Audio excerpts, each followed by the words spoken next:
Molecular formulas tell us about the absolute number of each atom within a compound. So if you look at something like formaldehyde, formaldehyde's molecular formula is CH2O, which means that every molecule of formaldehyde has one carbon, it has two hydrogens, and it has one oxygen. The empirical formula is the relative numbers of each atom in a compound. And the relative number in formaldehyde's case is exactly the same as the absolute number. So the empirical formula is CH2O. The formulas are exactly the same. When you get to something like acetic acid, its molecular formula is C2H4O2, which means that in each molecule of acetic acid you have two carbons, four hydrogens, and two oxygens. If you look at the relative numbers of each of those atoms, they come out in a 1 to 2 to 1 ratio.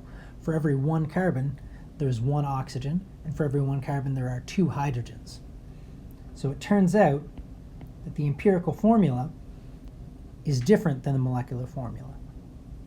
If you look at glucose, you'll see that the molecular formula is C6H12O6, and the empirical formula is exactly the same as those for acetic acid and formaldehyde. You still have carbon, hydrogen, and oxygen in a 1 to 2 to 1 ratio. And the interesting thing here is that even though they all have the same relative numbers of carbon, hydrogen, and oxygen atoms, even though they all have the same empirical formula, clearly their properties are very different.